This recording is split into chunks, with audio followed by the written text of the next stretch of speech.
Hi, it's me, xoxo, and today I decided to do a long form Q&A. If you don't know me, you can follow me on Instagram. I do Q&As very regularly. Yeah, I think almost every single week. But this week, I received a lot of questions that would require me to speak a little bit more. And because of this, I decided to make this video. Because like many other people, I feel restrained by short form content. I feel like I cannot really say what I want to say. I don't have enough time. And people that consume short form content don't have the time to care about me either. But these questions from this week are very interesting, and I do want to speak about them a little longer than usual. And we'll see how this goes. I might do more of these if I receive more interesting questions, and I might leave the ones that don't require that much of a yap session for the short form. So yeah, let's go. First question is, the only way to make a good song. I've always had this belief about just art in general. To make good art, you have to have good taste. To have good taste, you have to consume a lot of different forms of the art form that you want to get good at. And I was a professional songwriter for a bit. I was a ghostwriter for a really large label that shall not be named. And I also was a songwriting teacher. And what people used to ask me the most is, how do I know if this is good? And the truth is that you should only care if you think it's good. But to actually make it good, you have to have good taste. You have to consume a lot of music of different kinds and expand your musical horizons and determine what your taste is like before you make a good song for you. I feel like an issue with people that want to make music is that they don't listen to enough music, which is insane. We are musicians, we should listen to music.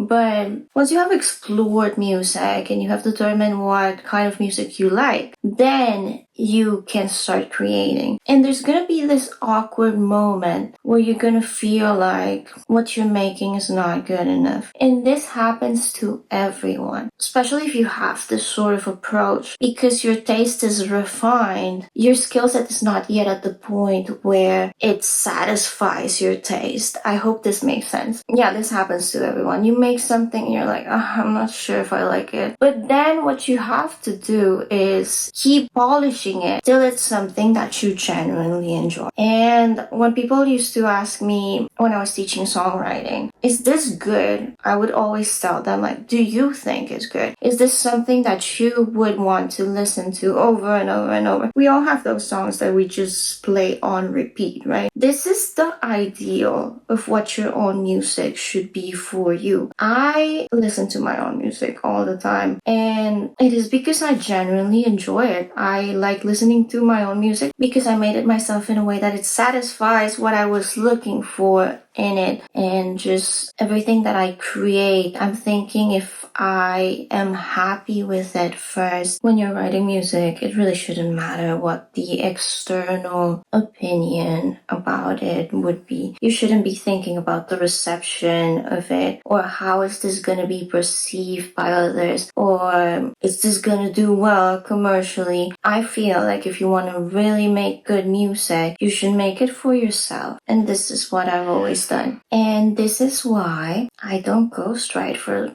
that label anymore, because I was forced to create things that were thought of as a product and how the product would perform, and it was killing me inside. So yeah, that's how to make a good song. Next question is, how do you balance creativity and vulnerability? I told you guys I had to make this long form. For me, the more that you allow yourself to, my cat is here, by the way. Okay. The more that you allow yourself to express yourself in the most authentic way, the more creative you become. I have found that not being true to yourself really stunts your creativity, and wanting to follow the path others follow or trying to follow other people's blueprint, it really stunts you. It is really damaging. And this kind of ties to last question, because Well, this is something that I've figured out myself and it works for me. And everybody that I've kind of like taught has told me that it works for them too. You should create in a bubble, and the bubble is yourself.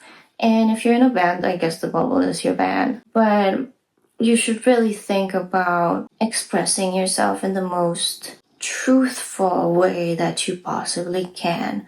And when you allow yourself to be vulnerable, it really forces you to find new ways to be creative so you can properly express everything that you want to express. So what ends up happening is that if you allow yourself to feel and if you allow yourself to be vulnerable, you have to find more creative ways to let things out. This is how you discover how to translate those feelings or the situations that you're going through, how to translate those through your art form. So it's really more of a psychological work in the end, and it's really strange how art ties with the psyche.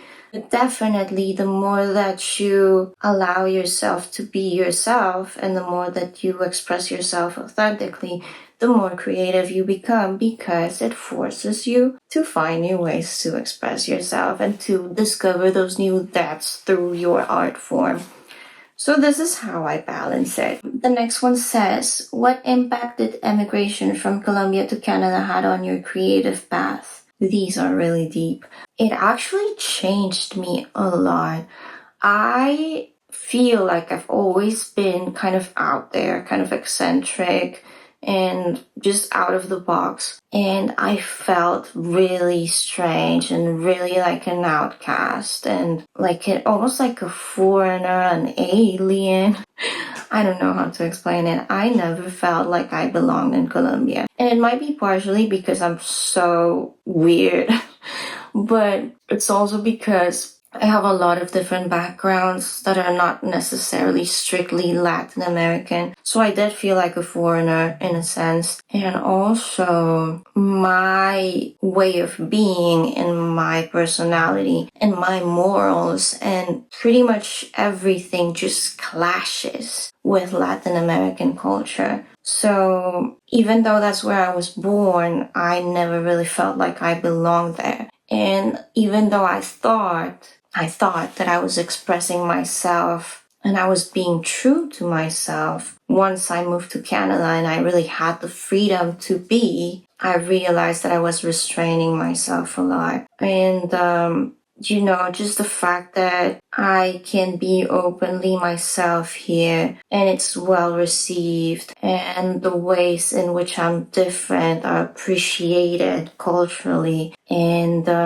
just Canadians being generally nice. It really allowed me to be more of myself. And because I was suddenly without those cultural restraints and all of those things that made me feel like I didn't belong, that weight was lifted off of me and it really allowed me to be more creative. I didn't really notice how much the culture and just the lack of tolerance and the lack of safety were affecting me creatively until I didn't have those restraints anymore. Okay, next one. How did my classical background influence my music? I'm just going to tell you a little bit about me. So I started playing music when I was 3. My mom played the keys. She started teaching me when I was 3. Then a few years after, I picked up the violin and I played the violin for a few years, maybe like a couple of years. But I switched instruments when I was very young because I couldn't really handle a bunch of kids learning to play the violin. I was really sensitive to the fact that it was screechy and the notes were not really hitting right, which is fine because a bunch of like 3 to 5 year olds learning to play the violin, it's never gonna sound okay. But my 3 to 5 year old person could not handle it. It was horrifying for me. It was just too much sensory torture. I don't have any other way to describe it, but I still really like strings. And when we were playing with other kids, I really liked the sound of the cello. So at some point I told my grandma that I wanted to switch to the cello, and my mom bought me a cello and they switched me to cello. And there were not a lot of people that played cello at that school. It was me and maybe two other kids, and the other two kids were way older than me, so they were better, so they were not off tune, and the sound of the cello is way more pleasant. So I started playing cello then, and I played in orchestras, and eventually pursued higher education in a sort of like a classical training system. And it was really, they call electroacoustic, and there was a huge focus on 20th century music, you know, the weird stuff, the Schoenberg and all of that, things that I don't particularly enjoy. But it did force me to go out there and experiment and learn things that were really, really out there. And because of this, I think that I was able to take all of these things that I had learned and incorporate them into pop music. And if you have heard my music, I really like just inserting things in there that are really unnecessarily technical or unnecessarily complicated. Weird harmonies, modulations, key changes, polyrhythm, all of these things. And I feel like I've managed to figure out how to make really complicated pop music. I'm really happy about this achievement. I'm really happy that I was able to create something that is very, this is like my A&R, Mattia said, it's a very complicated way to make commercially viable music, and I still get to make pop music, which is what my goal was as Jazz Goes Home, without compromising that, you know, musically educated aspect of myself. I'm really glad that I got all of that extensive musical training, because without it, I wouldn't have been able to create the music that I do now with the ease that I do. Okay, to the person that asked this one, the way that you worded this, damn, how do you translate complex emotional state into sonic elements? Okay, so just because of who I am and what I've been through, I believe that a lot of the situations that I try to express with my own music are really complex. And this really reflects itself in the music and the... My cat is shedding a lot. This really reflects itself in the music and the complexity of the music. Basically, the way that I write songs is I feel like there's something that I need to get out.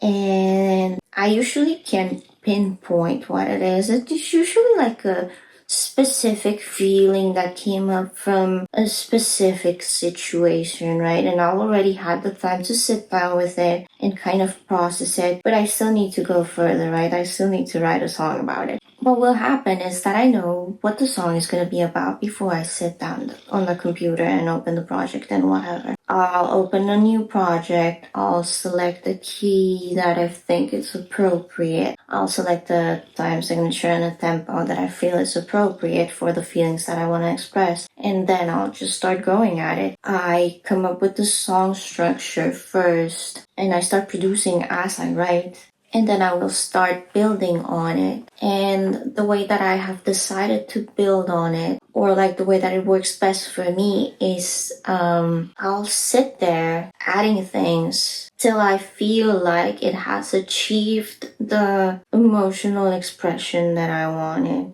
So, you know, if I need to make it more chaotic, I'll do it. If I need to remove things, I'll do it. Add more different types of synths. It takes a conscious effort of going back and forth and listening to it and feeling it and kind of gauging with yourself whether what you're listening to accurately represents what you are feeling, and just tweaking it till it gets there.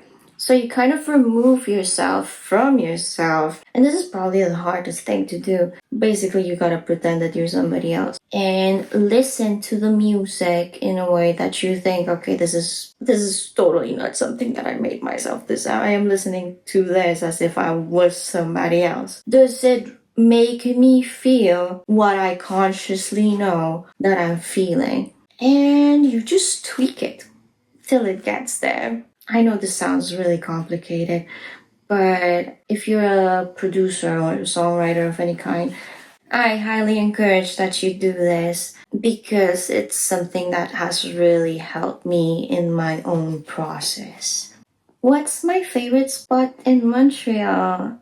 Ooh, Montreal people represent. I think my favorite spot in Montreal has to be either the Plateau or the Old Port. And I'm leaning towards the Old Port. I love going there. I just love the water. I love large bodies of water. I am a water sign. Of course I am. And maybe this is why, but I really love the Old Port. And the other day, I'm gonna tell you a story. The other day I was walking down the Old Port, and I hope I find this person again. I was walking down the Old Port, and I had my headphones in, and I hear somebody go like, "Just goes home," and I felt like I was losing it. I felt like this is it. I'm hallucinating. I have completely lost my mind. But I decided to look around, remove my headphones, and there's this group of really kind but very inebriated people. And this lady that has clearly had a lot to drink was the one screaming, "Jess goes home. I love you, Jess goes home." And this is the first time that this has happened to me. It was so special. And I feel like I was so awkward. And I hope I see her again. I really didn't know what to do. I just kind of was like, thank you. And I just kept walking. I know. So awkward. Nothing really prepares you for when these things start happening to you. Anyway, so this happened at the Old Port. I like walking around the Old Port a lot. So yeah, I would say it is the Old Port. What's the question I want people to ask me the most? I really enjoy when people ask me to recommend them music because I'm always trying to find music that I like. And I have a really complicated taste. I honestly don't like most things. So I do appreciate when people ask me for music recommendations. I really like when people ask me specifically about music because I am a musician. But I also enjoy when people ask me about my life. And I feel like it's important for me as an artist to talk about my life because all of my songs as Jazz Goes Home are about my life. So I feel like if the people that listen to the music have a connection to the music, they would have a better understanding of the music if they learn a little bit more about myself and what these songs are about and what I've been through. So I do enjoy all of these questions. So really, I guess ideally would be mainly about the music, but I realize I'm also a person, so I enjoy the personal questions too. And I enjoy them more when they're interesting and they allow me to elaborate like what I'm doing right now. What themes am I excited to explore next? Don't bite me! He likes to bite. I know you don't see him, but hey, don't bite me. Look at him. Wait. This guy likes to bite. Does he look like somebody that likes to bite? Yeah. He's also shedding a lot. There's fur everywhere. You guys don't know this because I haven't spoken about this, but I already wrote the entirety of my next album. I know. And I released the album, what, 2-3 months ago? The next one is already written. And there's a clue because I started writing the next album before I finished this one. I know, I know I'm crazy like this. But the next album is definitely gonna explore more about my relationships with other people. And all of these songs are about people in my life and, situations that I've had with people in my life. And I believe this is the first time that I've done this as Jazz Calls Home. Every single one of my previous releases, I was actively going through so much that I could only write about myself and what I was going through. And for this one, things calmed down a lot.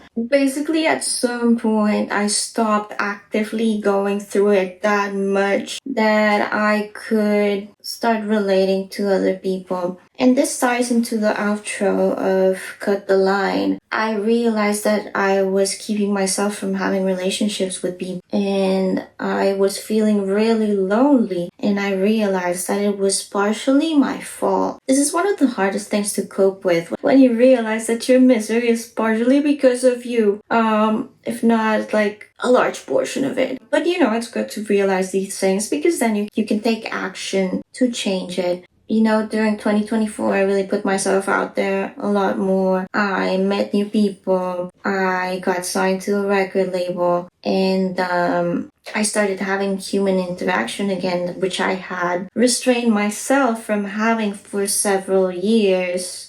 Yes, several years. And it was nice, but it also reminded me of the complexity of human relationships. It's gonna be a while to list this out, but this is what the next themes are. And who knows what I'll explore after that. But I hope you're looking forward to it. So this next question is the last question, and I kept it for last because it's so deep, okay? It says, do you want people to relate or just feel? Now you see what I mean and why I wanted to make this video long form.